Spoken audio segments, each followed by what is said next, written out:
kalau boleh tahu Kak, apa pekerjaan Kakak di Jepang Kak?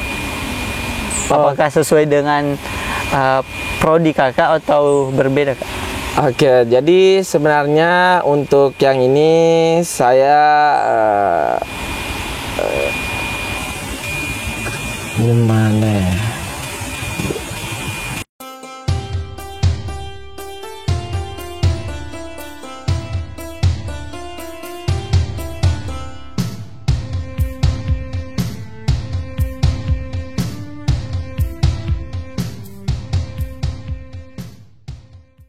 Assalamualaikum warahmatullahi wabarakatuh. Halo Sobat Bahari. Jadi kami sekarang berada di tempat Edu Wisata yang merupakan salah satu tempat favorit taruna-taruni di kampus Politeknik Kelautan dan Perikanan Bone. Nah, untuk itu saya bersama dengan Muhammad Irman, alumni Politeknik KP Bone angkatan kedua. Baik, untuk itu, tunggu dulu Bu. A few moments later. Santai-santai. Kita nggak santai. Kayak ekspresi mukanya tegang-tegang. Jangan kita tegang. Kalau tegang ekspresi muka tegang kan juga.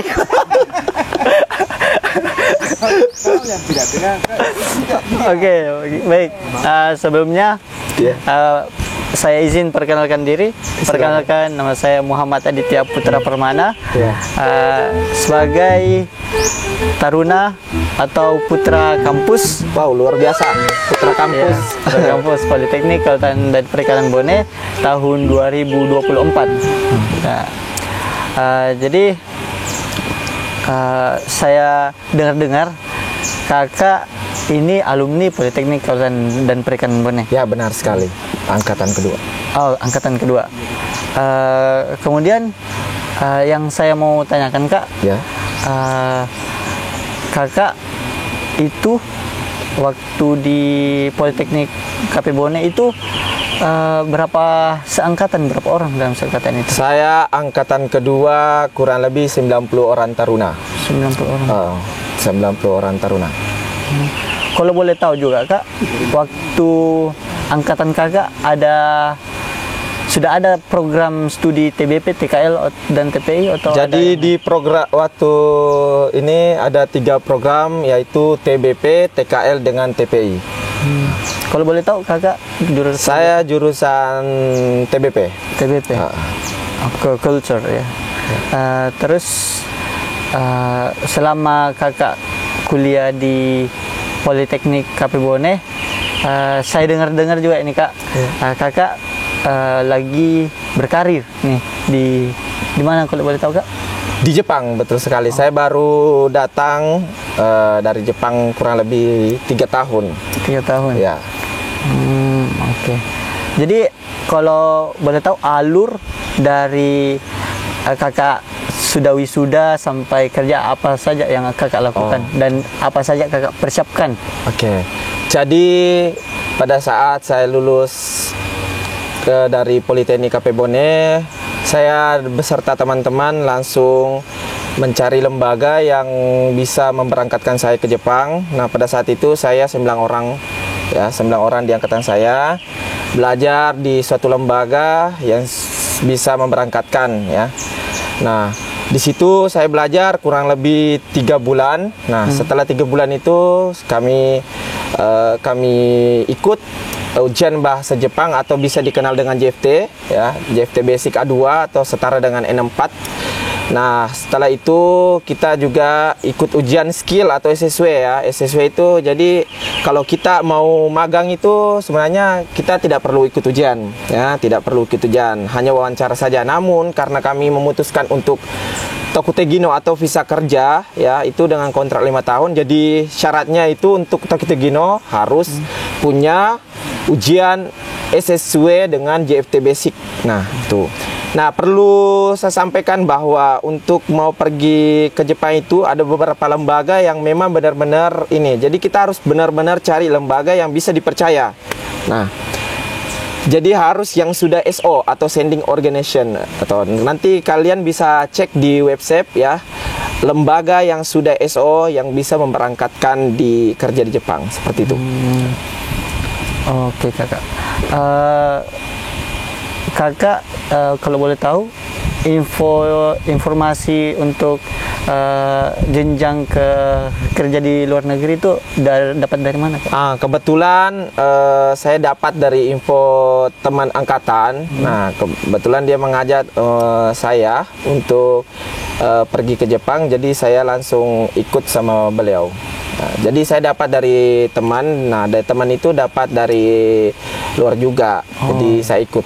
Nah, kebetulan saya tertarik kenapa ke Jepang ya, karena Jepang itu merupakan negara yang sangat disiplin ya. Nah, kebetulan ini kampus ini ya benar-benar mendidik kita ya menjadi taruna, menjadi manusia yang berdisiplin ya. Sangat maksudnya dengan saya kuliah di sini dengan negara Jepang yang tempat kerja sangat tuh. Jadi saya sama teman-teman langsung mau ke Jepang. Wah, sangat luar biasa ya Kak. Iya, ya kita harus berproses ya selama kurang lebih 3 bulan. Setelah 3 bulan itu ada sesi wawancara nanti ya. Jadi setelah ujian akan ada wawancara, itu harus pakai bahasa Jepang, nggak boleh pakai bahasa Indonesia. Oke Kak. Kalau boleh tahu kan alhamdulillah Kakak sudah berkarir di Jepang. Ya. Kalau boleh tahu, semisal ada orang juga yang bertanya, apa strategi dan rencana untuk kita bisa lolos ke Jepang itu Pak Kak? Oke, yang pertama ya untuk strategi yang ini yang tentunya kita harus belajar dulu. Belajar dulu tentang bahasa Jepang ya. Nah, selain di lembaga tersebut, sebenarnya di lembaga itu kita untuk program ke Jepang itu ada jalur pemerintah, jalur swasta, jalur mandiri. Nah, jalur swasta itu sendiri itu kita harus belajarnya lewat lembaga. Nah, di lembaga itu tersebut masing-masing lembaga itu ya masing-masing punya aturan dan caranya juga masing-masing setiap lembaga. Nah, kalau untuk lembaga itu sendiri ya butuh biaya juga tentunya. Kalau untuk mandiri itu ya belajar mandiri, nanti ikut ujian mandiri, nanti berangkatnya nanti kita harus cari mandiri untuk kumiai atau penanggung jawab yang di sana untuk salurkan kita ke perusahaan-perusahaan seperti itu. Oke, terima kasih Kak. Oke. Terus kan saya dengar juga Kak, Ya. Kakak merupakan alumni. Kemudian kalau boleh tahu Kakak masuknya jalur apa Kak? Saya kebetulan sebagai anak pelaku utama ya. Saya jadi jalur khusus lewat masuk ke kampus Politeknik Kapebon ini. Ciri-ciri untuk bisa keterima untuk jalur khusus itu apa aja Kak? Ya tentunya sebagai anak pelaku utama perikanan, atau seperti yang kebetulan orang tua sebagai anak budidaya perikanan, ya tentunya saya masuk ke situ syaratnya. Budidaya. Ya. Jadi untuk menunjang usaha orang tua dalam budidaya itu. Benar sekali. Iya. Kemudian Kak, saya dengar-dengar ini juga. Iya. Kakak, kebetulan saya pernah sharing atau cari-cari di media sosial. Iya. Sempat saya ketemu dengan akun Kakak itu. Oh iya. Bagaimana itu Kak? Jadi saya sebenarnya cuma kebetulan lagi di luar negeri dan ada beberapa teman-teman menyarankan bahwa ayo buat akun sosial media konten di luar negeri biar kami yang di sini bisa juga ikut melihat situasi secara langsung, maksudnya lewat online.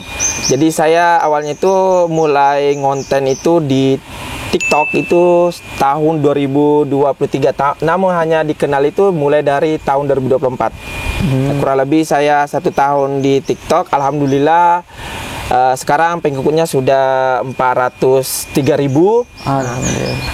Jadi saya ngonten di TikTok itu tentang perjepangan, bagaimana pergi ke Jepang, syarat-syarat pergi ke Jepang, dan kontennya juga ada beberapa juga konten-konten keseharian saya selama tinggal di Jepang. Nah, setelah di TikTok, nah saya juga dengar-dengar bahwa berpeluang untuk mencari rezeki tambahan itu ada di Facebook. Nah, jadi saya mulailah di Facebook di tahun 2024 Juli ya. Jadi saya juga konten kreator Facebook ya. Dan sekarang sudah mau mencapai pengikutnya 1,2 juta. Alhamdulillah. Iya. Dan di dua platform tersebut itu masing-masing punya penghasilan ya tiap bulan. Alhamdulillah. Iya. Jadi sangat berpeluang besar untuk kita terjun di media sosial itu, Kak. Benar sekali. Ini suatu peluang untuk kalian ya, apalagi ini nggak ada pembayaran ya. Kita cuma gratis, kita cuma tinggal buat akun, terus buat konten setiap harinya tentunya ya. Nah, konsisten.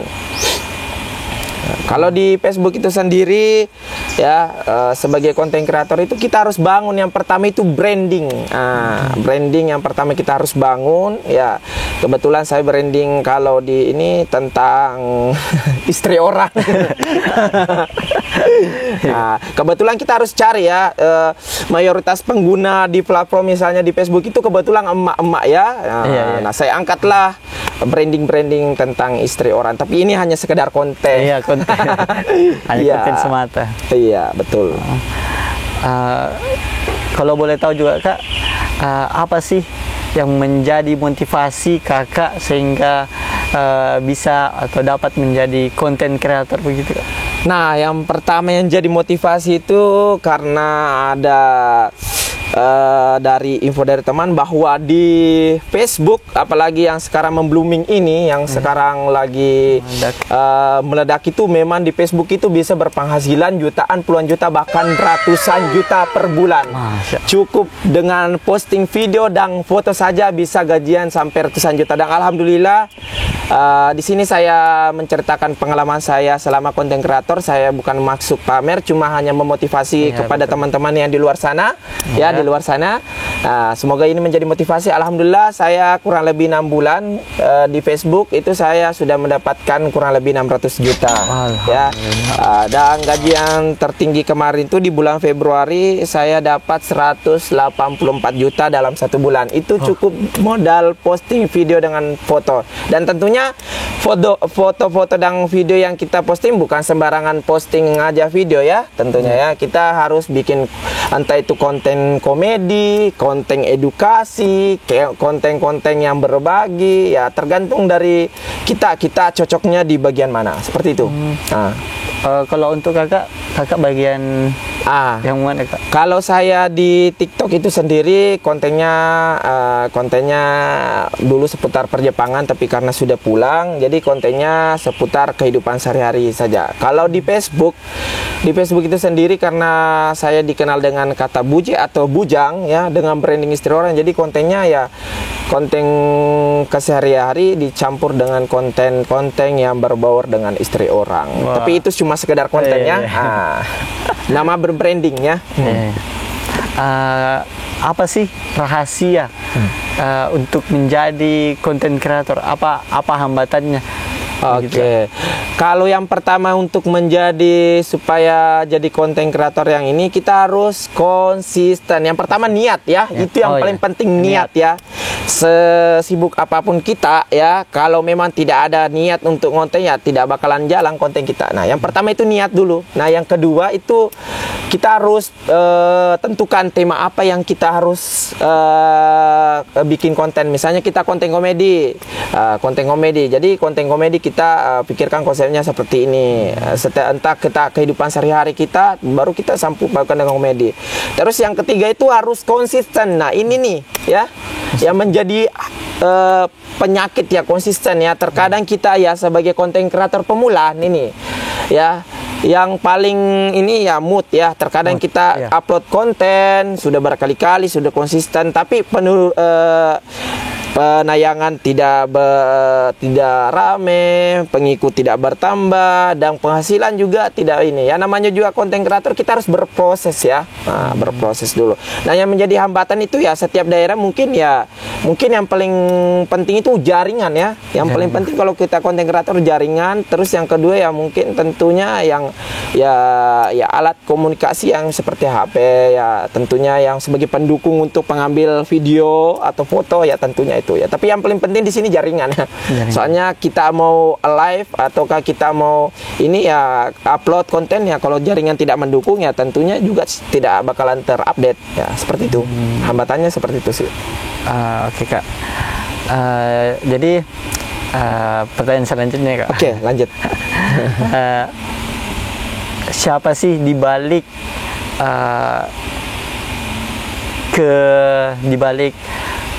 ke content creator Kakak ini, siapa sih yang menjadi support system? Oke, yang menjadi support system saya itu ya saya sendiri. Maksudnya dengan mempunyai motivasi saya bahwa kalau orang lain bisa, saya juga bisa. Nah, seperti itu. Jadi di sisi lain juga ada juga keluarga, ada teman-teman konten kreator lainnya, baik dari Facebook maupun TikTok ya tentunya. Tapi yang paling penting itu kita harus punya prinsip dan motivasi diri sendiri ya. Jadi jadikan motivasi dalam diri kita, kalau misalnya orang lain bisa seperti itu ya kita juga harus bisa. Nah, dalam arti kata ketika kita down ya, kita upload konten namun begitu-begitu saja tidak ada perkembangannya, nah kita kembali lagi motivasi kita. Nah, masa orang lain bisa, kita tidak bisa. Iya, betul nah, sekali. seperti itu. Iya. Oke Kak. Kemudian kan Kakak tadi katakan Kakak adalah prodi budidaya perikanan. Untuk hal demikian, apa kalau boleh tahu Kak, apa pekerjaan Kakak di Jepang Kak? Apakah sesuai dengan prodi Kakak atau berbeda Kak? Oke, jadi sebenarnya untuk yang ini saya gimana ya?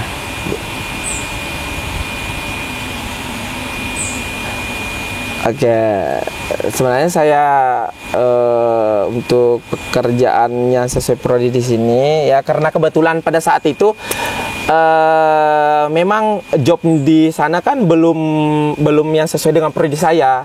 Nah, kebetulan jadi ada job yang di luar dengan jurusan saya, jadi saya ambil. Jadi saya ambil peluang.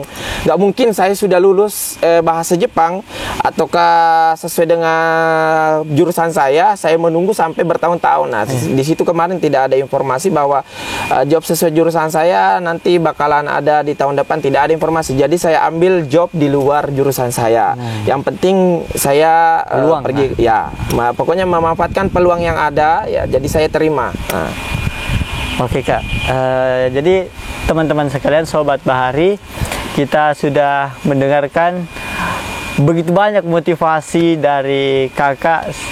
Semoga dengan motivasi ini dapat merubah mindset pemikiran anak muda untuk menjadi lebih berani lagi, konsisten tentunya Kakak. Tentunya itu yang paling penting, konsisten ya. Nah, ini merupakan hal yang sangat luar biasa bagi teman-teman.